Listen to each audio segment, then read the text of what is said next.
ಗಾಂಧೀಜಿನ ನಾಥುರಾಮ್ ಗೋಡ್ಸೆ ಕೊಂದದ್ದಲ್ಲ.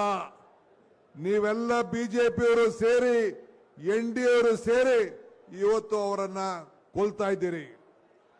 ಯಾವ ಕಾರಣಕ್ಕೂ ಅವರ ಹೆಸರನ್ನ ಕೊಲ್ಲಿಕ್ಕೆ ಸಾಧ್ಯ ಇಲ್ಲ.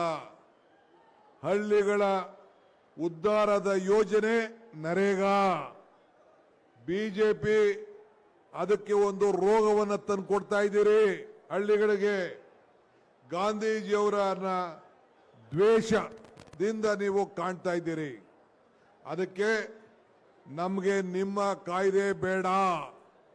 ನಾವು ಇವತ್ತು ಹೋರಾಟ ಮಾಡ್ತಾ ಇರೋದು, ಪ್ರತಿಭಟನೆ ಮಾಡ್ತಾ ಇರೋದು, ನಮ್ಮನ್ನ ಬೇಕಾದ್ರೆ ಪೊಲೀಸವರು ಮಂತ್ರಿಗಳ ಸಮೇತ ಬೇಕಾದ್ರೆ ಬಂಧಿಸ್ಲಿ, ನಾವು ಕೇರ್ ಮಾಡೋದಿಲ್ಲ. ಸರ್ಕಾರ ಇಟ್ಕೊಂಡು ಬೇಕಾದ್ರೆ ನಾವು ಜೈಲಿಗೆ ಹೋಗಿ ರೆಡಿ ಇದ್ದೀವಿ.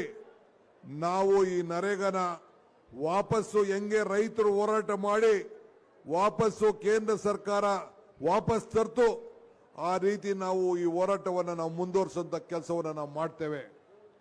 ನಾನು ಒಂದು ಮಾತು ಹೇಳ್ತೀನಿ, ಕನಕಪುರ ನನ್ನ ಕ್ಷೇತ್ರ, ವರ್ಷಕ್ಕೆ 200 ಕೋಟಿ ರೂಪಾಯಿ ಬಂದು ನೋಡಿ.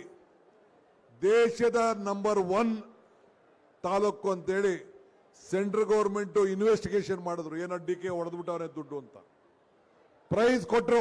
ಯಾಕೆ ಕೊಟ್ರು ಪ್ರೈಸ್? ಆ ಕುಮಾರಸ್ವಾಮಿ ಏನೋ ಮಾತಾಡ್ತಿದ್ದಂತೆ, ಬರಲಿ ಚರ್ಚೆಗೆ ಸಿದ್ಧ ಇದ್ದೀನಿ ನಾನು. ಬಿಜೆಪಿಯವರು ಬರಲಿ, ಚರ್ಚೆಗೆ ಸಿದ್ಧ ಇದ್ದೀವಿ.